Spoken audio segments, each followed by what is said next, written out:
Sir sir పోయినసారి వర్షాలు లేక నా పంట అంతా ఎండిపోయింది సార్, ఫుల్ లాస్ వచ్చింది. సో ఈసారన్నా అప్పు చేసి మీ వద్ద బోర్ వేయించుకుందాం అనుకుంటున్నా. బోర్ వేయించితే అట్లీస్ట్ నీళ్ళన్నా ఉంటాయి, వచ్చేసారి పంట అన్నా మంచిగా పండుతుంది. మీ అప్పు మాత్రం మీకు ఖచ్చితంగా వెనక్కి కట్టేస్తాను సార్, నన్ను నమ్మండి సార్. రైతును సార్. లోనా? ఓ విజయమలే సార్, విజయమలే సార్, చెప్పండి సార్. లోనా? ఎంత సార్? 1000 కోట్ల సార్? 1000 2000 కోట్లు ఇస్తా, తీసుకోండి. వడ్డీయా? ప్రెజెంటు మీకు మాత్రమే 6% అంతే. ఏంటి ఫారెన్ బ్యాంకులు 3%?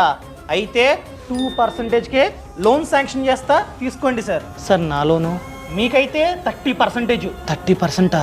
సార్ ఎందుకంటే మీరు చేసేది వ్యవసాయం, రిస్క్ సార్. నేను ఆ విధంగా రిస్క్ అన్నది తీసుకుంటున్నాను కాబట్టి మీరు తినగలుగుతున్నారు సార్. రైతును కాపాడండి సార్. సమాజంలో మార్పు వచ్చేంత వరకు ఈ వీడియోని షేర్ చేయడం మర్చిపోకండి.